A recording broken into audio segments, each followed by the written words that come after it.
To episode 47 of Walleye Chronicles. This week, Chris Jensen of J and M Jigs. If you've ever been to Green Bay, you've had his stuff on, so sit back, listen, and enjoy Chris Jensen, everybody. Hi, and welcome to another episode of Walleye Chronicles, where I get you off the water or off the ice for a little bit later and get you in the studio. We start talking fishing. If you're looking to be on the Walleye Chronicles podcast, hit me up at Matt Snell or Smiling Fish on TikTok. This week, I have my first ever lure maker. I've been trying to get a lure maker in for a while. I finally have one. One of my, it's not a selfish boat, one of my favorite baits and the only sticker on my boat of any bait company, and I don't get anything free from them, nor do I want anything free, is Chris Jensen from J and M Jigs. How you doing, Chris? Good. How are you, Matt? Wonderful. So you make some of the most used jigs in Wisconsin, in Depere, really. That's what we hear. Yeah. So how did you get started in the fishing world? I don't know. It was like 6-7 years ago.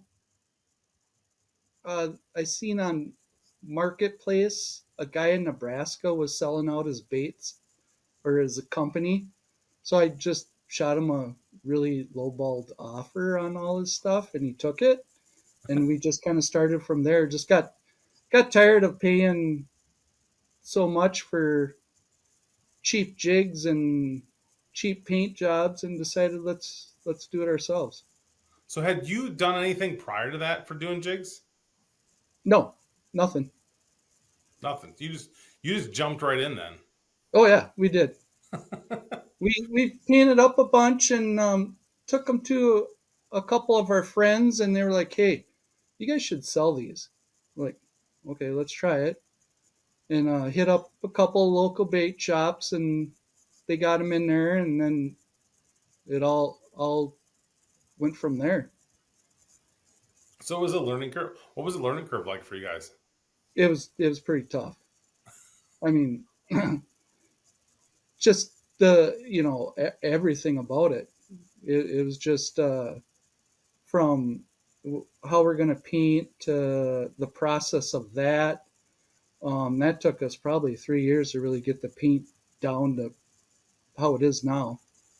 Right. So when you bought it from the company, did you have any support or anything with that when you got it, or just here's the stuff that I have? And yeah, he just shipped it. So here's some baits, here's some boxes, here's some molds, there's a lead pot, and have fun.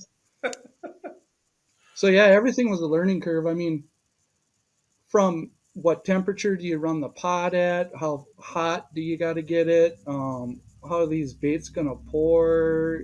You got to preheat your molds, which we didn't know anything about, and hooks. We knew a little bit about the hooks, but yep.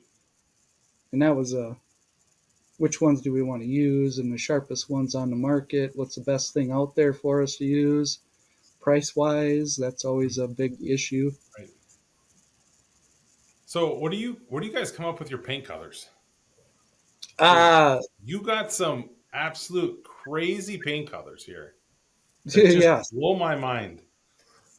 I don't know, to tell you the truth. You just sit there and think about it. What's cool color? What's going to work? Right. I mean, yeah, some of these you got. I mean, how many times do you have to touch this bad boy? A total of, from like the beginning to the end. Just paint wise.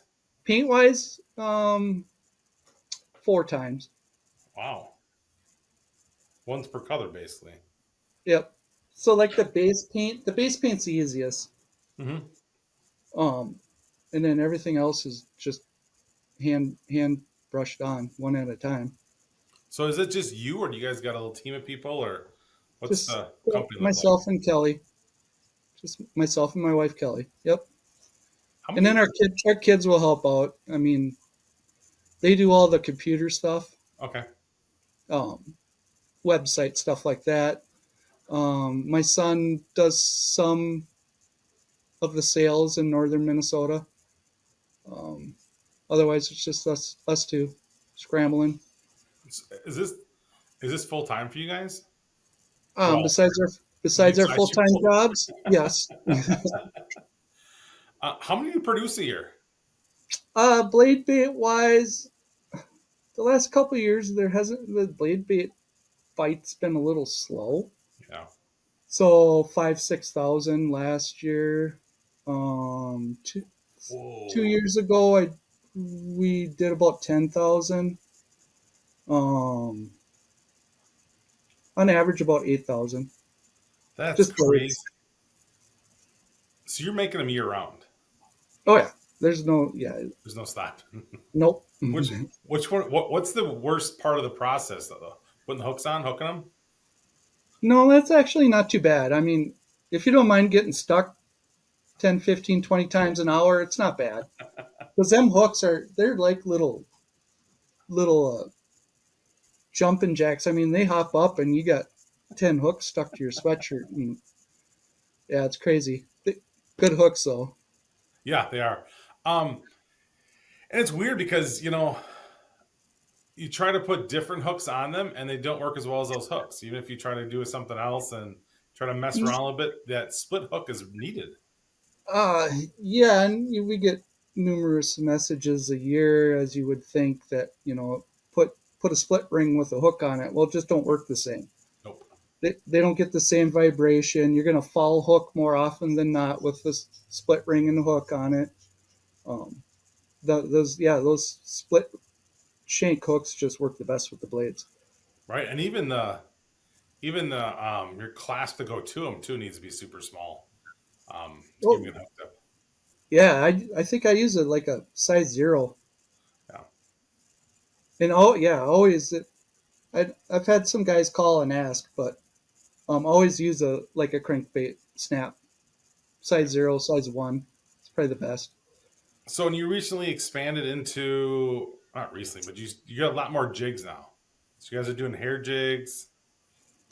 Yeah, that's kind of gone a little crazy this year. Last 2 years, I mean, last year that the hair bite was way better out there Yep. than the blade bite. Um, Also, well, last year you could be out on the bay right away. All right. Um, but 2 years ago, the hair bite really picked up. Last year, no blade bite, all hair. Um, and this year, it's been kind of the blade bite actually is picked up, which is good, but the hair bite's still really good. Yeah. Yeah, it's kind of funny how that works. I kind of go up and down like that per the year. Um, so where are you located? Southern Minnesota, Southern Minnesota. right between I-35 and Mankato. Oh, okay. Fair enough. Um, where do you sell the majority of your jigs? Where does your stuff normally get the big portion of your ship? Where do they get shipped to? East, out to you guys. Appleton, TRS has a bunch. Yep. Um, the Donk, Yep. the two huts, they have a whole bunch of our stuff. He really moves a lot of stuff. Walleyes and whitetails.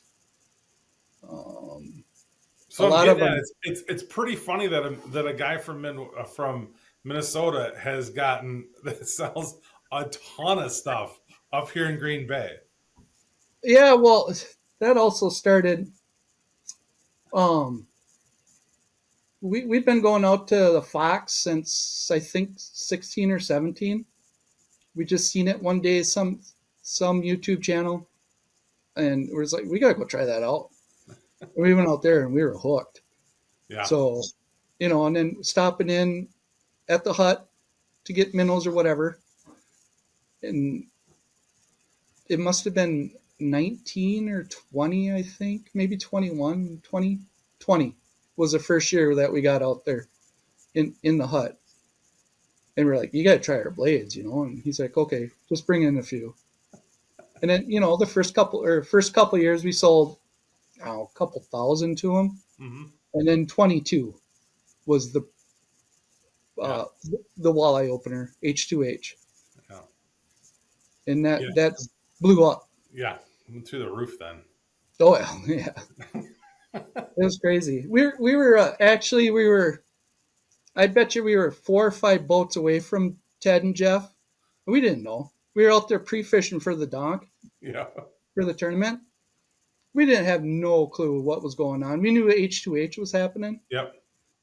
and we seen, kind of watched it and seen Jeff and Ted all excited, and we're like, oh, cool, them guys must have won. A couple of weirdos in a bass boat. Yep. Um, my brother-in-law,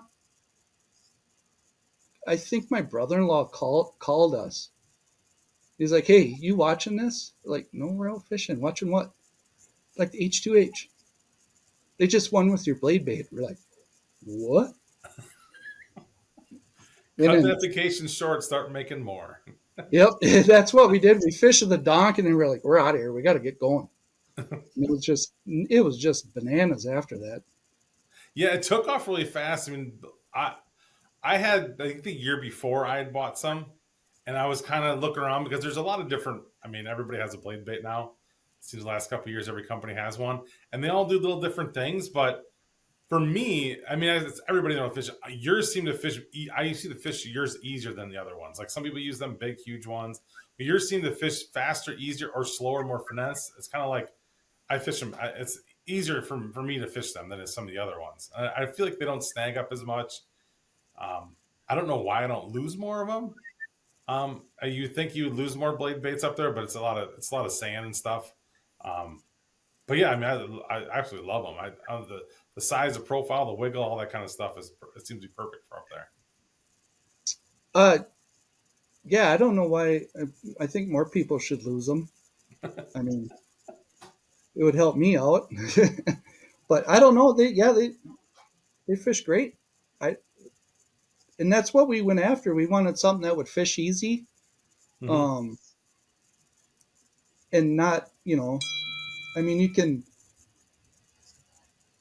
can get the fancy ones with rattles and all that. There's some guys that clip them and like get a tail that wiggles on them, and Yep. it all just goes back to just the OG. I mean, the original blade bait's the best blades Right. out there. I mean, and there's numerous companies that make them, and they're all just as good. They all swim just as good. I mean, Yep.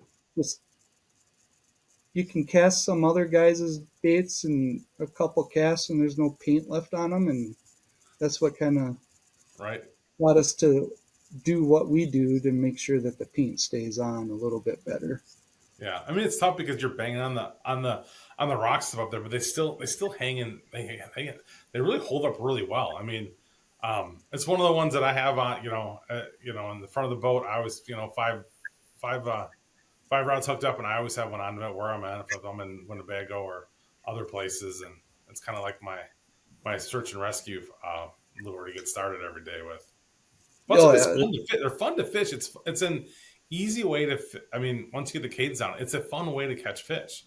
You're not losing a lot of fish. Generally, if they hit it with them hooks, you're not losing much.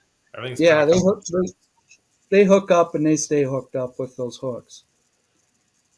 You do go through a few hooks though. I mean, and it's part of the deal with when they get in a net, the Yeah, fish will kind of flip around a little bit, twist around. You know how they do that. And yeah, you go through hooks, but it's there's no other way really to do it. right. I mean, the split rings just don't work. No, no. And I've tried them with different swallows, but the only good thing too is changing them hooks out is super simple. You don't have to. Yeah, yeah. It's not a big deal. I even sometimes when I get one that jams the net, I just cut the hook and cut on each side, call it a day, and it's throw a new hook on real quick. There's Yep, nothing, slap a new one on. yeah. So, is there anything else you guys are looking to come out with?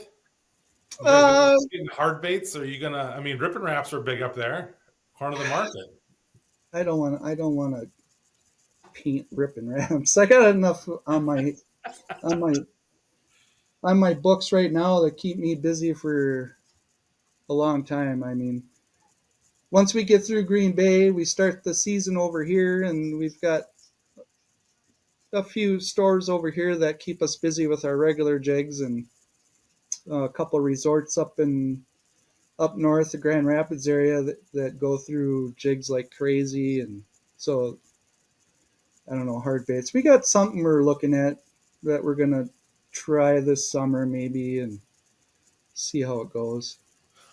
So do you sell as blade baits? Do you sell them other places a lot, or pretty much Green Bay is where you're selling most of them? We have some in stores around here.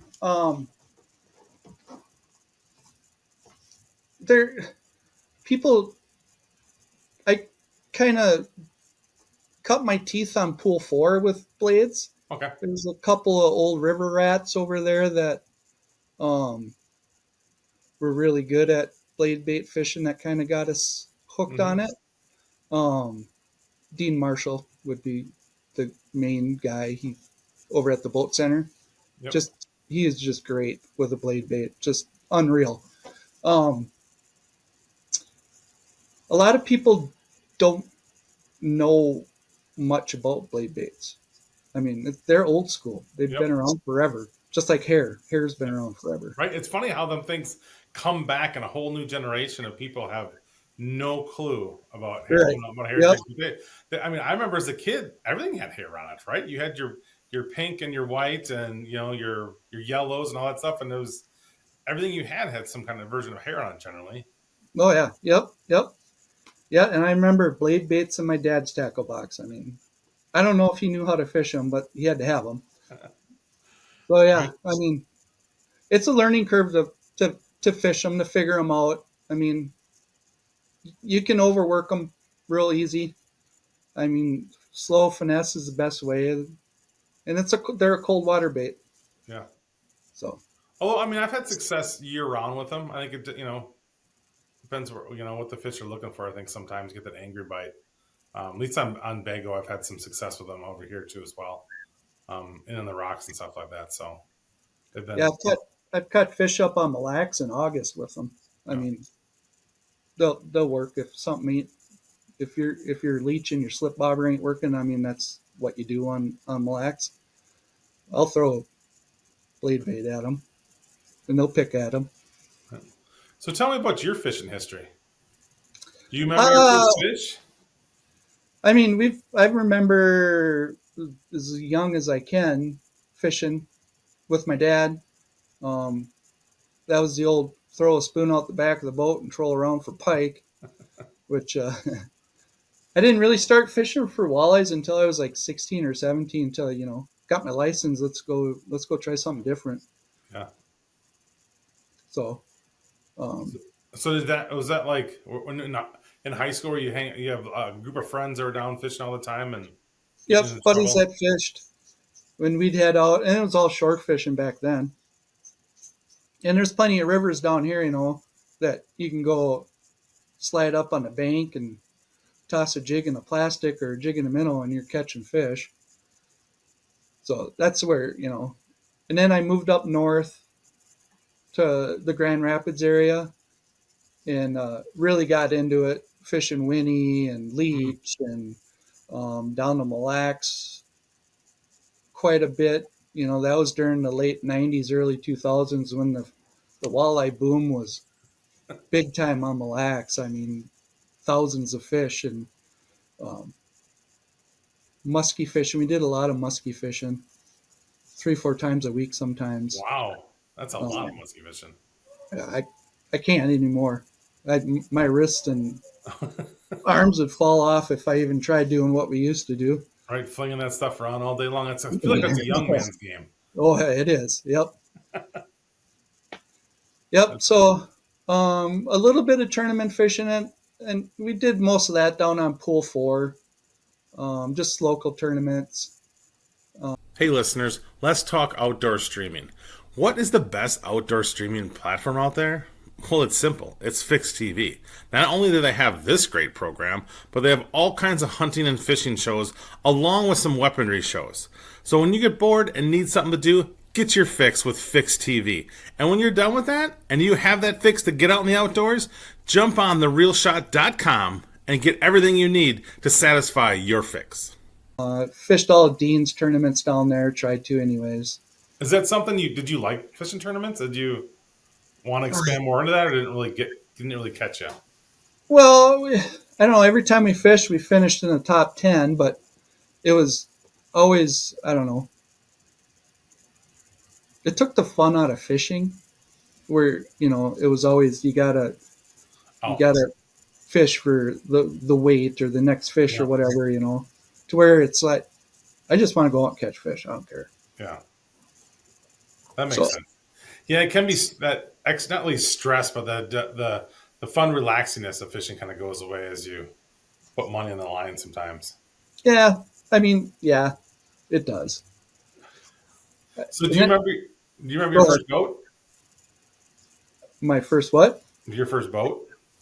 Uh, I had my first personal boat I bought was a '97 Alumacraft Tournament Pro. Nice. Um, and I bought that when I was up in Grand Rapids.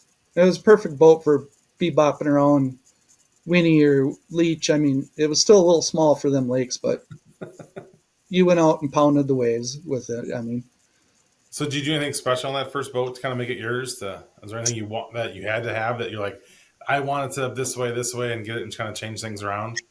not really. No. No, it was pretty basic back then. You had your 12-volt Minn Kota on the back, and you back trolled through jig out, back trolled, pulled shiners, and that's how you caught fish up there. Right.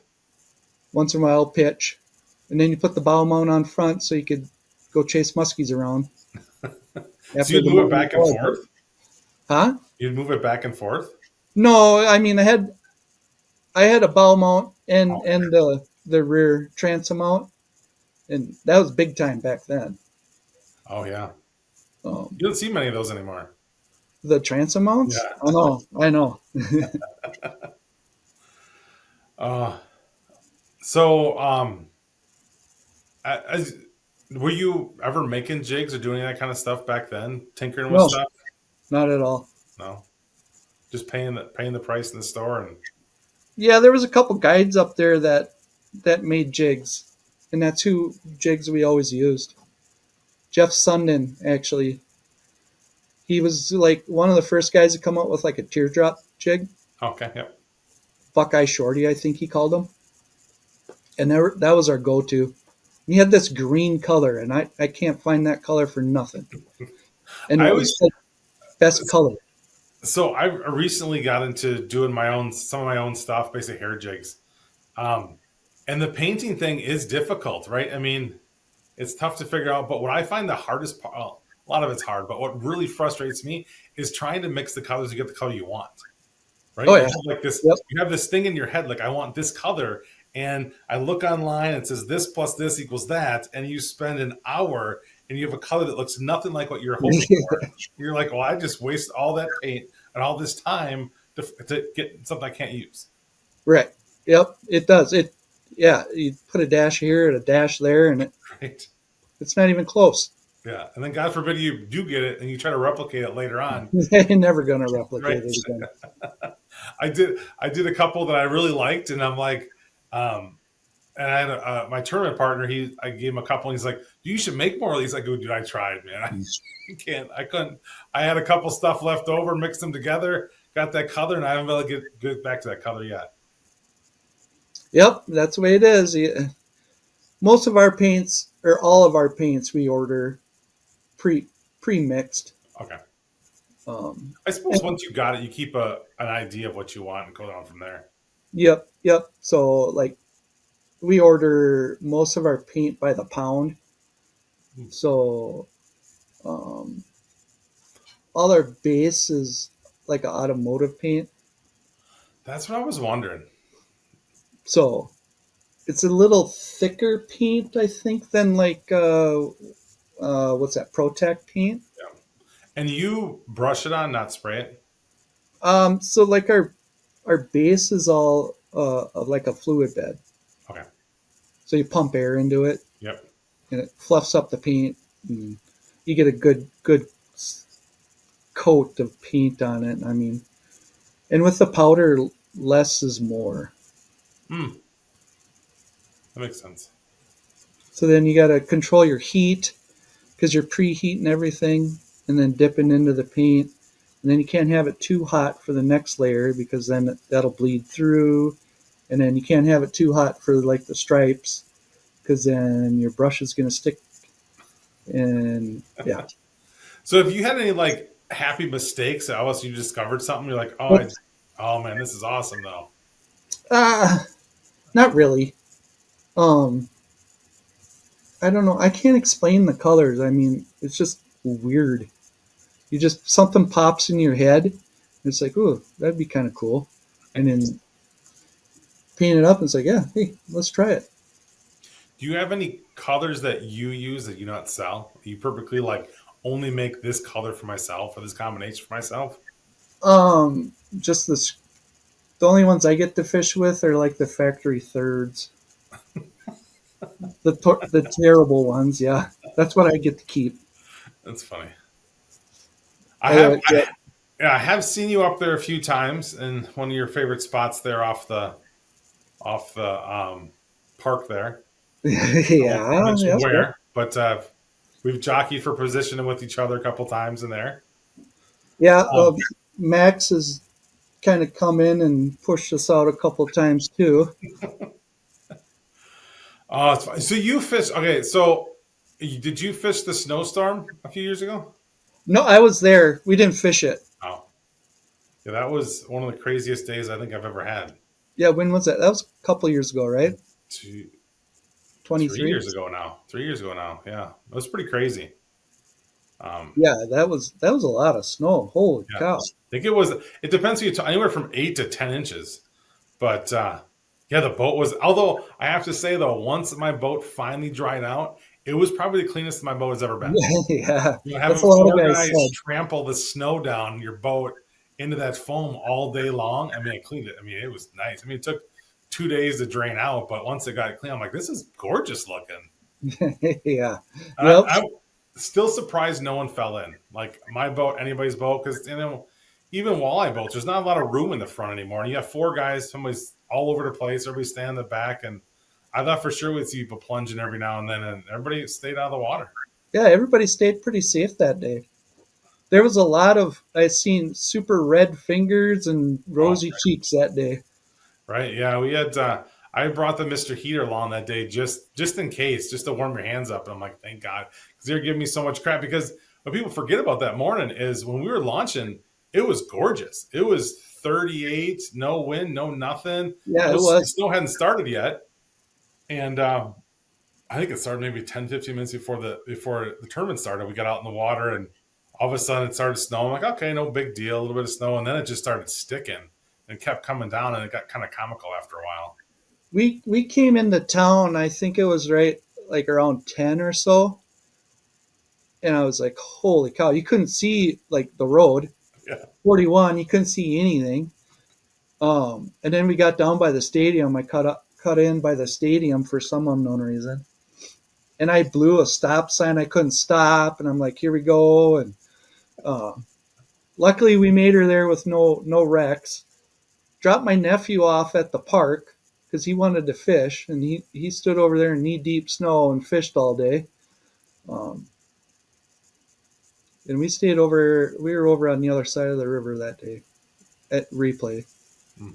Yeah, it's one Helping of with those the driving a truck and trailing a boat and that much snow is kind of an odd thing to do. No, it doesn't happen very often. It's a whole Uh, different thing. it happens over here quite a I bit. suppose for you, yeah. When we want to run over to pool four, half the time, yeah, let's make plans to go pool four, and then it snows. So what's one of your favorite memories fishing? I don't know. I got all kinds of them. Um,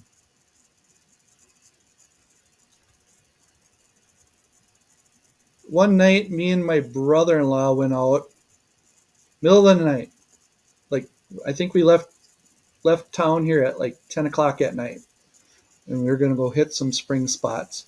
And they're all you just drive around and run your waders or do whatever. You're all shore fishing. Yep. And we were in this spot. It was just me and him, middle of the night, and I had two consecutive casts where I had 30-inch fish. Wow. Um, that's probably the best memory. I mean, for big fish, they were pre-spawners too. And I think that was a late spring, if I remember right. I think that's the year I bought my Lund. We had a 16 or 17-inch snowfall, like in first week of May, Oh, and it was yeah, and the fish just kind of pushed back and yep. never came in and spawned. And then the snow melted. This was like it wasn't opening weekend. I think it was a weekend after, and they finally pushed up into the narrows there, and it was unreal that night. The big fish we caught. Did he catch big fish too, or did you beat him up pretty good? He caught like 27s and 28s. I don't know if you consider that a big fish. I mean, that's big fish. It is. Yep, they were. So, Yep. The biggest walleye I ever caught was muskie fishing. on a musky lure? 10-inch reef hog, yeah. Wow. 31 and a half inch. Wow. And I boat flipped her. No net or what? No, we hand grabbed back then. We were young and dumb and grand hand. It only weighed like 9 pounds. It was a July fish. Okay. And, Yeah, back then when you're young, as less you don't want to carry all that extra stuff. no, Right? That yeah, we you need don't more need room for bait and rods than you do anything. And that's back in the day when we were running our 17-foot boats and you didn't have much room. right. You Didn't have want much to slip over equipment. the net. Didn't have much equipment back then either, right? We didn't have all these tackle boxes full and all these things over, Yeah. 3700 series everywhere. Yeah, Live scope poles in our way and big screens everywhere. And So you've been fished through all of it. Where are you staying on technology and live scope and all this kind of fun stuff as it's changed through the years? uh, we run it. I mean, I love it.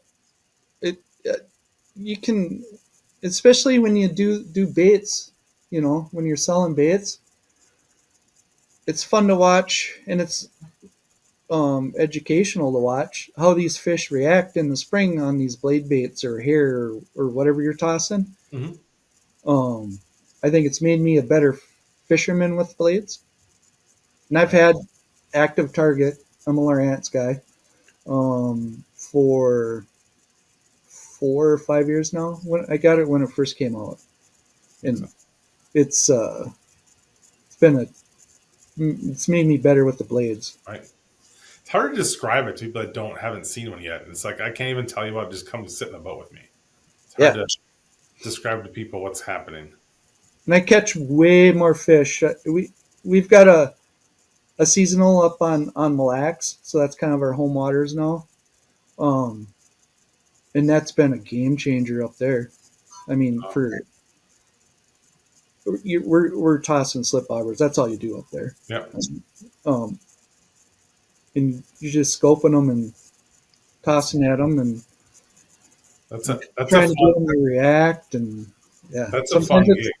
it's more frustrating sometimes than it is because those Mille Lacs fish can be pretty tight-lipped some days. Right? And you're dropping them, especially when you know you're dropping them right on top of them. Yep.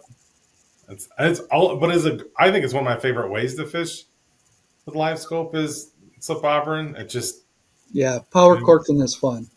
it's so, Wisconsin, we don't do too much of it. It's pretty much springtime, and that's about it off the Bago system, and even in Green Bay. But I mean, you can pull it out year round too, and find fish that are active on it, or if it's in along weeds or things like that, or make life a little funner, right? Especially, I think it's the quickest way I learned to do live scope was that, right? It's easier to see, to learn how to pick up your jig and to how far you're casting. And Yep.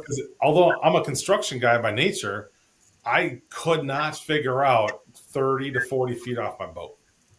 It took me forever to figure it out. I was like, I wish they had like a laser that just projected lines in front of I could put on the tow motor and tow me 10 feet, 15, 20 feet out, right? That was the hardest thing for me to learn is I was like, I can't see my jig. I can't see my jig. And finally one of the guys goes, that's because you're casting like 100 feet out, dude.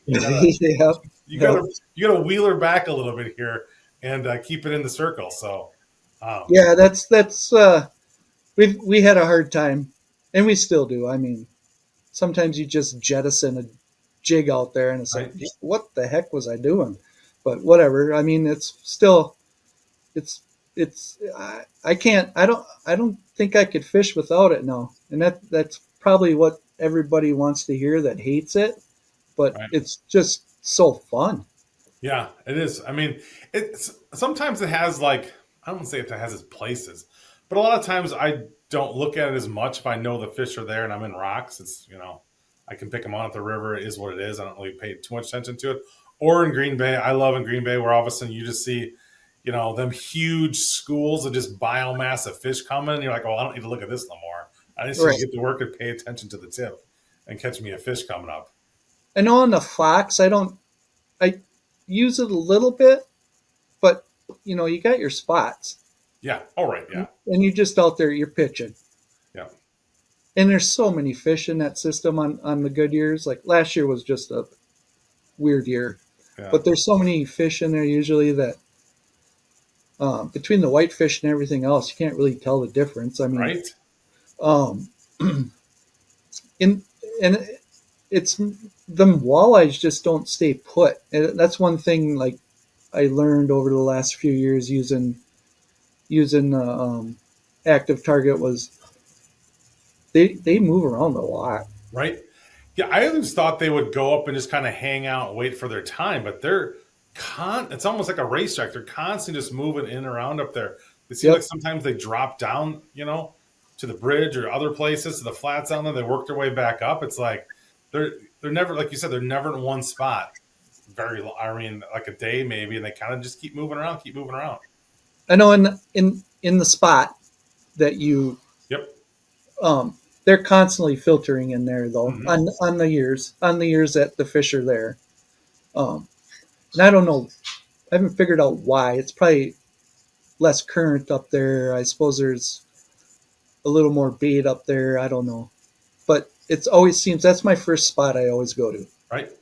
and then I'll go down by the bridge, down Yep. by the rock pile, the usual spots. Just go Yep. check them. Yep. But I always end up back at the park. Right.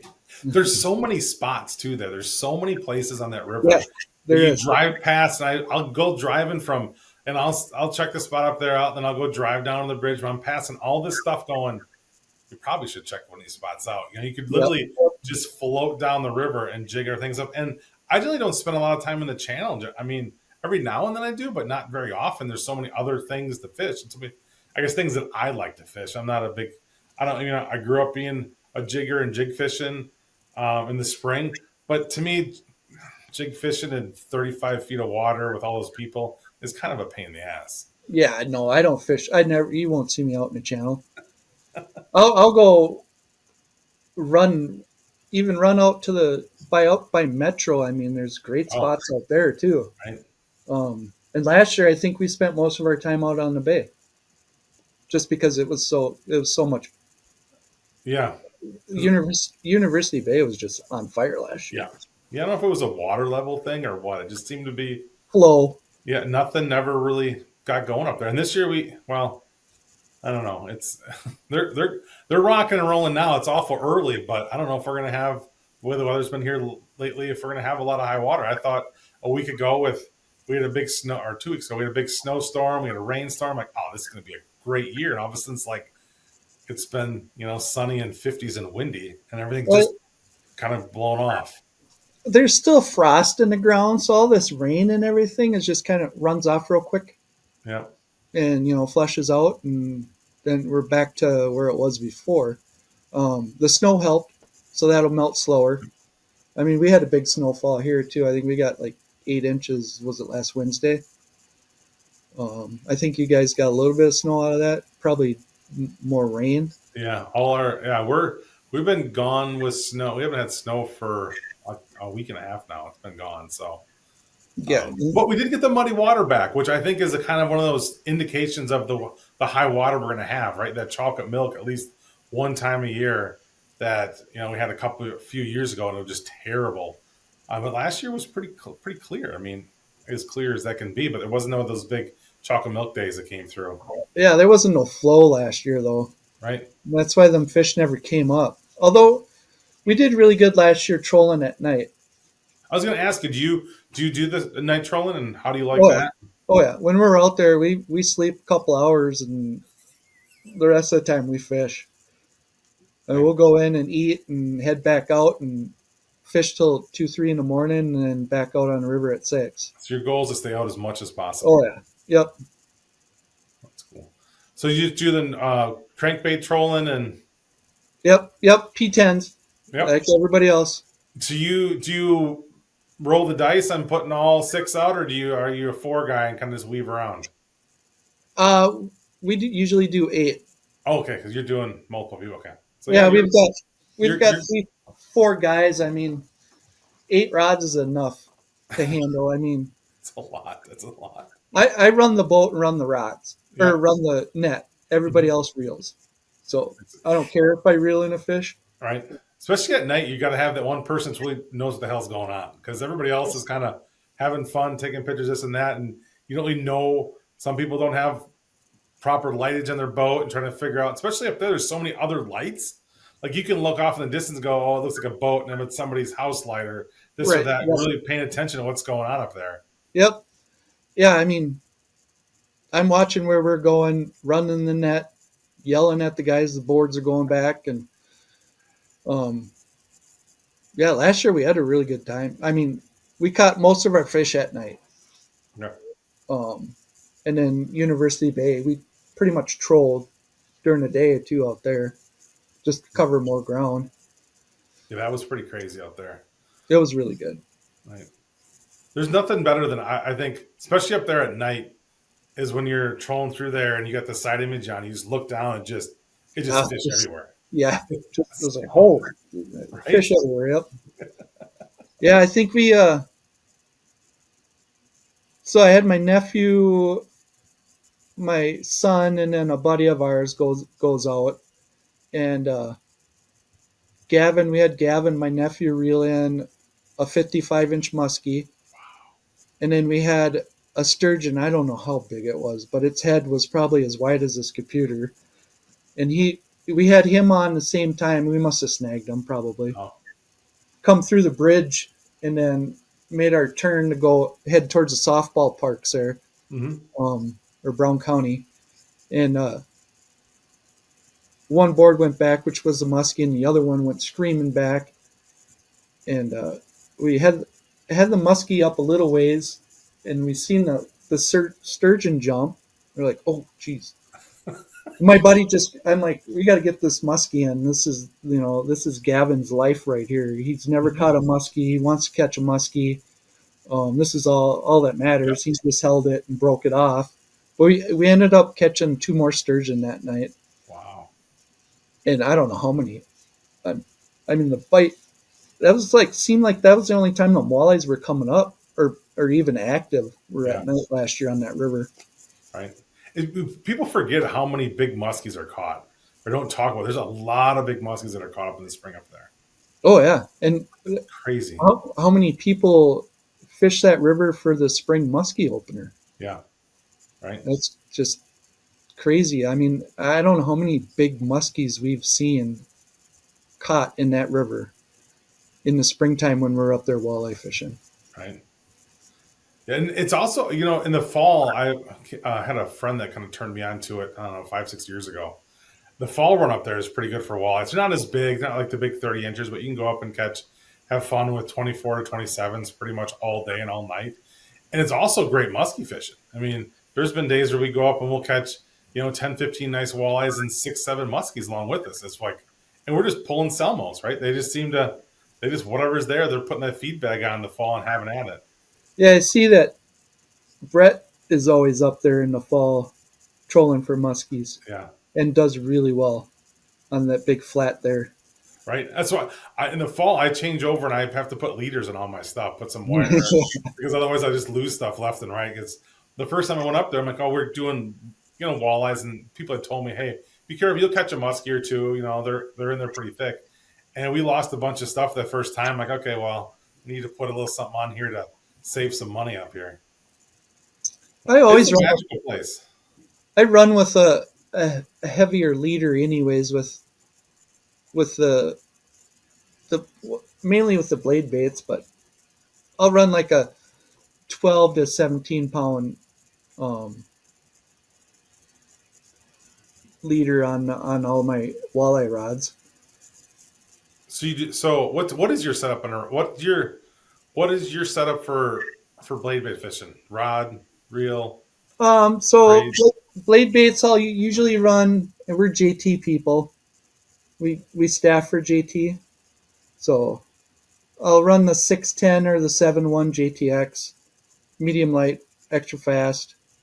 Um, Joe's actually coming out with a 7.6 medium light, and it's supposed to be a fast. Ooh, I think that'll probably end up being my go-to hair yeah. rod. Um, and then sometimes if I'm running like a heavier hair jig, I'll use like the 7.3 medium um, Makes sense. black rain. But all piss fun reels. They're just a good budget reel. I mean, they're great reels. Um, and then I'm running in the spring up there, like 12-pound super line with a 3 or 4 foot um, leader on it with snap ring. I run snap ring on everything Yep. in the spring, anyways. Um, in the summer when we're fishing blacks, I don't run a snap ring when we're doing all that stuff. That's just weird. That's weird walleye fishing up there. I don't Right. care who you are or where you fish. That's you're. It's all either power corking or you're dragging leeches or whatever. So is that a new thing, or is that because the water's clearing up? It's always been a thing there Is it since I remember way back when that we'd be up down there and walleye fishing, and we always just drug like a spinner or something with a leech or a crawler, and all these people are bobber fishing. We were always, well, that's kind of weird. What are they? Hey, listeners, let's talk outdoor streaming. What is the best outdoor streaming platform out there? Well, it's simple. It's Fix TV. Not only do they have this great program, but they have all kinds of hunting and fishing shows along with some weaponry shows. So when you get bored and need something to do, get your fix with Fix TV. And when you're done with that and you have that fix to get out in the outdoors, jump on therealshot.com and get everything you need to satisfy your fix. Fishing for out here. And that was back too when the perch were were really good, which are making a comeback now. I don't know if you've seen over the ice season up there, but there's some pretty good jumbos again on I flats. see that, yeah. So to come back around. Yeah, it's coming back around. I don't know. The mismanagement hasn't been mismanaged so much, I don't think, as people were Right, saying. right. Um, Yeah, I think it's interesting that last week I had a the local biologist from the Winnebago system on, and just kind of talking that thing through, and I basically brought up everybody's concerns, everybody's complaints, right? And he gave me like literally the easiest reason why this and this didn't happen. I'm like, they're like, we have all this data, we're watching things happen, right? And I was like, it set my mind at ease. I mean, I don't really complain about too much for our waters. I'm pretty happy with what we've done recently and dropping the bag limit down to 3 and all these kind of things. I'm fine with that, right? And you see other places, Mille Lacs did some, or you guys did some stuff where you dropped bag limits down too, I believe, as well. we didn't have a bag limit last year. Yeah, Like that's right. You couldn't have nothing. Yeah, for opener up until what was it, middle of August, we couldn't keep anything. yeah, And then it was one fish, and that was a tight um, restriction on those too. I think it was it 21 to 23 or 18 to 20 last year. I don't remember, but there wasn't hardly any fish in that size.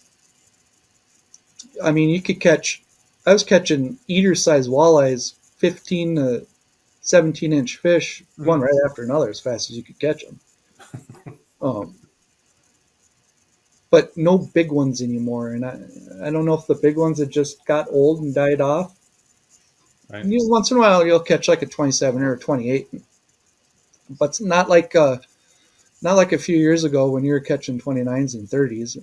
But they wow, only weighed 5-6 pounds. I right, mean, they're just skinny, starved to death, and throw anything at their face and they're going to bite.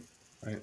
We went through something like that, or have recently on not recently, but in Bago the last few years. It's the same kind of thing where we had a lot of small fish for a lot of years. Where if you could catch 10 pounds a day in a tournament, you're doing really well, right? 10, 12 pounds.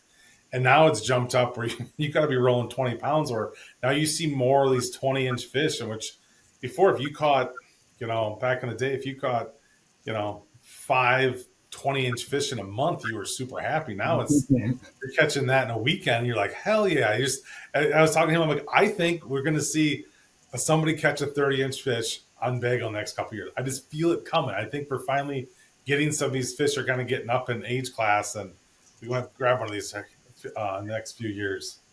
But yeah, it's tough because you don't, I guess we don't all see what's going on behind the scenes and all the studies and all the tagging, all the information, all that they have out there, and we kind of just see what we don't like about it, right? It's Right. like, oh well, Yeah. I don't like what you're doing here, but everything has a consequence. I mean, and the big thing up on Mille Lacs was once the zebra mussels moved in, cleared the lake up. Yep. A lot of vegetation. There's still good vegetation, don't get me wrong, but a lot of the vegetation kind of died off. Bait fish died off. And then the perch. I mean, there was just how many years in a row they had poor perch hatches, and they're finally just getting back to the great perch again. So, and that's the main forage up there is perch. Right, and we've been kind of the opposite. We also have the zebra mussels coming, and we're also clearing up too as well. But it seems like we're getting more weed growth now than it's getting deeper, right? I mean, Winnebago in the past was, if you could see 2-3 feet, you were lucky. And last year I was on a reef and it was 10 feet deep, and I could see everything on the bottom. It was like, whoa, Yeah. the world's coming to a change here. Yeah. Time to invest in some different colors. I mean, down here, southern Minnesota, on our lakes, it's all you got like maybe the month of May to fish, and then it's pea green. Oh, But it's all farmland down here, so you get the runoff, and yep. There's still good lakes down here where there's a lot of 30-inch fish that you catch down here. A lot of pressure down there, or not too much? Yeah, thanks to Facebook, I think. Somebody has a good night, and pretty soon there's 50 people there. I mean, That's got to be an odd feeling for you. Like so much of your stuff is kind of not run, but has gone through Facebook. Like people catch fish with your baits, right? It helps you. It helps you make money, helps you grow your business. But the same token, also some of your lakes are getting affected by, yeah, the Jim putting on a blabbermouth. couple big fish and everybody's there the next day. Yeah, it ain't like the old days where you tell your friends, don't tell anybody about this spot, and you know who's gonna blab, Right? and sure as the next day there's 10 people there because your buddy blabbed about the spot, and Right. now it's multiplied because of Facebook, and it's not 10 guys anymore, it's 50 or 100. Right. Yeah, it's great, especially those days, and I guess it doesn't come from Facebook, but like when Green Bay gets going, all those boats up there. I mean, I'm not. I mean, I like fishing by myself and getting off in no man's land, but it's also I grew up fishing the Lower Fox River and the run through Berlin as a kid, so it's always a spring fishing walleyes for me. It's 30, 40, 50 days in a row with my dad, sitting on the bank with cane poles.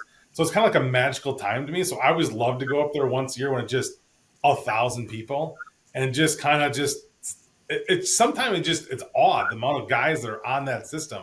If you drive over 172 and you look to the right, you're like, Jesus, where are all these cars? Know, yeah, you can jump all the way across the river, Right? from boat to boat.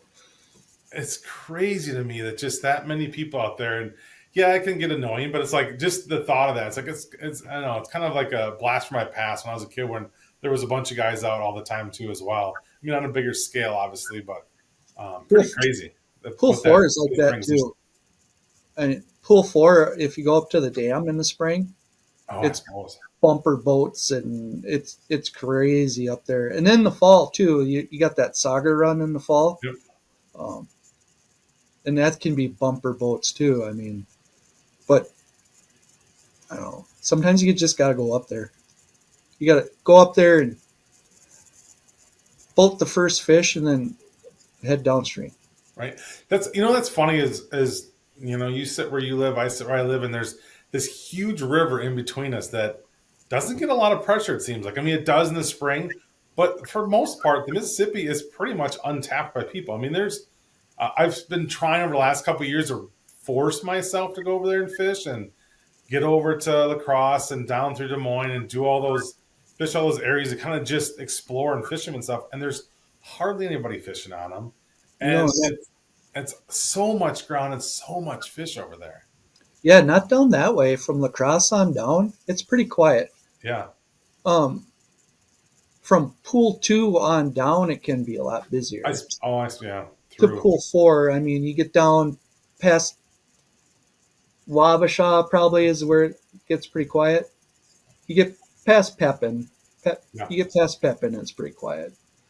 But yeah, there's so much good land there. We all kind of just stick to our edges, and all these guys in eastern Minnesota and western Wisconsin have 100 miles of river that they can just fish.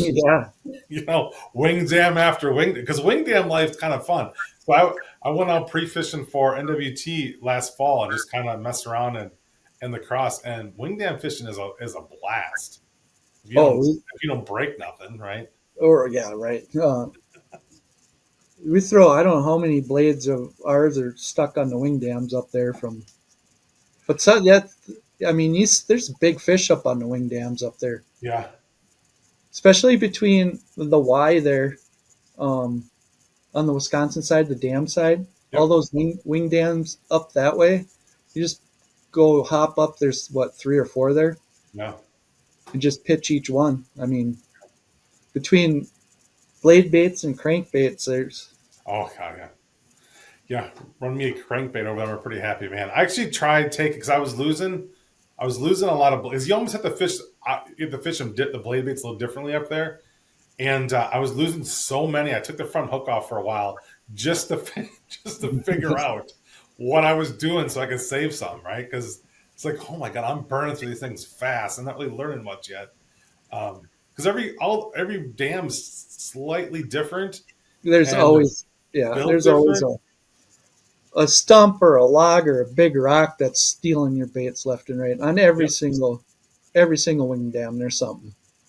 I do have to tell you on one day that I was fishing Peatwell a few years ago, and we were up there fishing for an AIM tournament, and for some reason I decided to throw blade baits in the trees, and it was a nice calm day. I had the 360, and I could see everything, and I could just get them off the corners every time, right? Get off the corners, catching fish nonstop. Wasn't really losing much. And tournament day comes, the wind picks up a little bit, and we end up probably, I don't know, lost the first probably 10 casts, just gone. Because we couldn't keep the boat where we had to be to cast anymore. And I'm like, this was a great bite yesterday. I tell you, this was a killer bite in these trees when I could see what I was doing.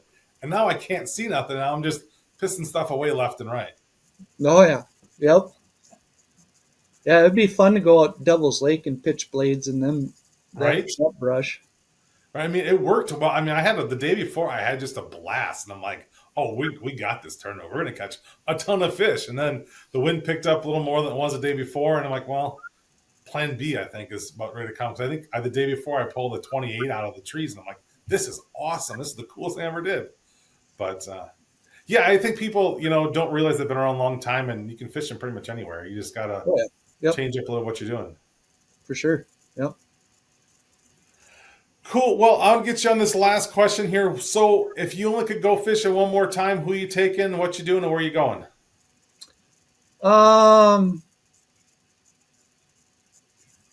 Probably the Bay. What time of year? April, probably Ocano, somewhere in that, wherever the fish are in that time of the year. I like that hair bite. I'm really enjoying the hair bite. Right. It's a lot of fun. Don't get me wrong, I like throwing blades, but the the hair bite is pretty fun. I like when I don't have to have live bait. I mean, Yeah, that's. I don't want live bait. I I don't mean, mind leeches are easy to, yeah, they're not bad, but I don't want minnows. right? I love all the new boxes that keep them alive and all that stuff, but I don't want it in the boat if I don't have to. No, no, I have a tendency of forgetting about them. So yeah, I got a couple of those Fraybill bait live bait boxes that don't smell very good anymore. Right. Crawler boxes now. Ooh, Have you done the late fall way up Door County? Have you been up there at all for later no, in the year? No? mm-mm. Are you talking August?